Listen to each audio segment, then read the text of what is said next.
Well, now back to our top story. The gradual fall of Aleppo to Syrian government forces and the resulting horror those who are fleeing the once beautiful, now destroyed Syrian city are facing. This is being seen as a victory, if that's even the right word, for Bashar al-Assad, one which may signal the beginning of the end of a civil war that has cost hundreds of thousands of lives and left millions homeless. But the real winner here may be Russia, and to a degree, Iran. Vladimir Putin, from the beginning, has sided with and heavily backed Assad, while the Americans and much of the West, including Canada, were calling on the Syrian dictator to step down. So, what geopolitical impact will this have, and what does it say about the balance of power in a region that often seems on the verge of plunging the world into conflict? Two of our Turning Point regulars are here tonight. Samantha Nutt is the founder of War Child Canada and was recently in the region. She's in Toronto tonight. And Saeed Khan is a Middle East historian at Wayne State University. He is in Detroit tonight.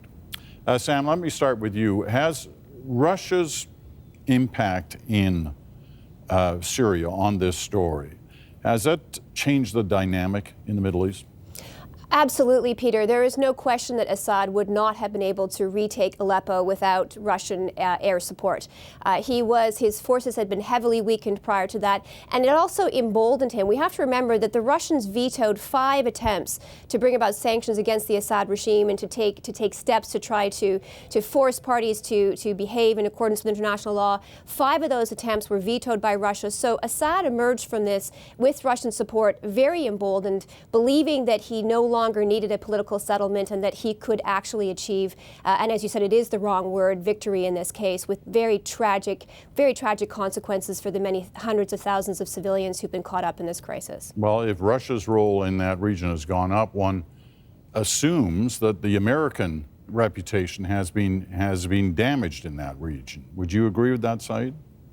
Certainly, Peter. I mean, in the case of political and diplomatic influence, I think we can say safely that American power has certainly waned. It's an open question to see whether its military reach is going to continue with an incoming Trump administration. But it's also important to recognize that America's economic influence will remain in the area and, in fact, might increase.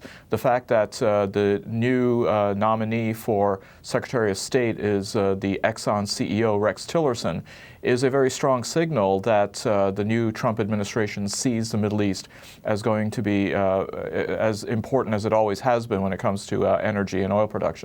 Well, how would that impact Russia's sort of heightened role in the Middle East?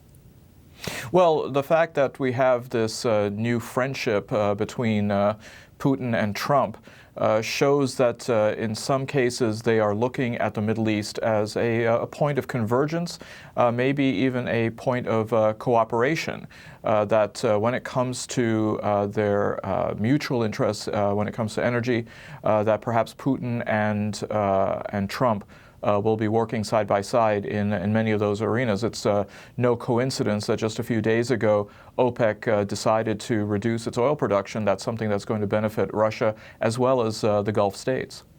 Sam, how does that fit with those who feel that there's a new world order shaping here?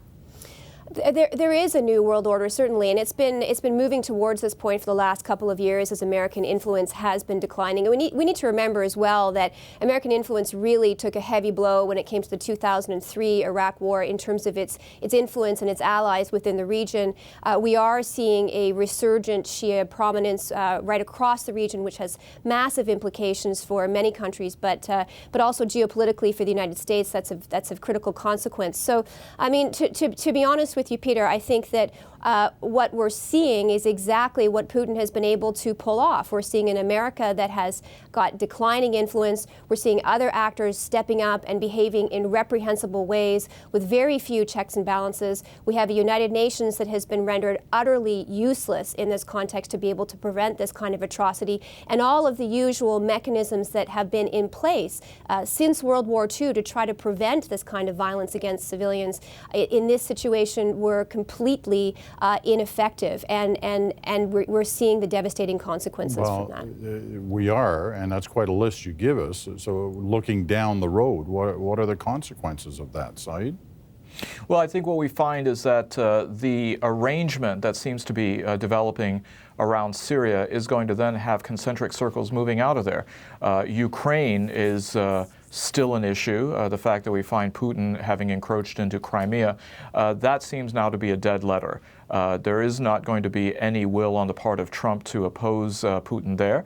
And I think now we have to seriously consider what Putin's expansionism is going to be elsewhere, whether it's in the Baltic states or where the former Soviet Union had an influence within Eastern Europe. The fact that the European Union is now starting to unravel with the real clear and possible prospect of both France and the Netherlands pulling out, depending on how their elections go next year, shows then that with the exception of Germany, the European Union has much less strength to be able to oppose whatever are Putin's designs on Russia's western border. All right.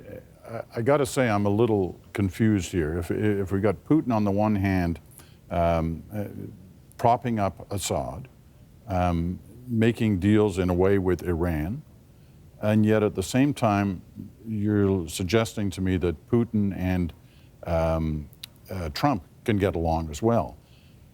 How does this all play out? I mean, this really does look like a whole new structure between America and Russia, if this in fact is the case.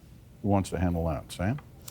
Well, America's allies in the region are shifting, and we have been seeing, especially recently, a distancing between America and Saudi Arabia, for example, and that's critically important too. So, I mean, I think in terms of how this plays out, unfortunately, it's playing out exactly in the way that we're seeing. We've got a civilian population now that is deeply divided within the region. We have rabidly armed groups. We have angry dissidents. We have civilian bloodshed. We have no movement towards any kind of political power sharing or agreement. And so I think when we look at what the future holds, unfortunately, I don't see this as the end of this war. I see this as the beginning of the next phase of this conflict, which could be even more bloody. I've got only about 30 seconds left, Saeed, so I'll give you the last word. Are we now living in a more dangerous world than we lived in before this Syria issue arose? We're clearly living in a more uncertain world, Peter, and part of that is the reason that we don't know with the incoming Trump administration, which seems to be playing both sides into the middle, which way he's going to pivot and what that's going to mean for long existing relationships and structures. The fact that it seems as though he's less concerned with the European Union now with the pivot toward the Pacific Rim, this again seems to be both adding to the confusion and yet at the same time moving toward an unknown and an unexplored new world order.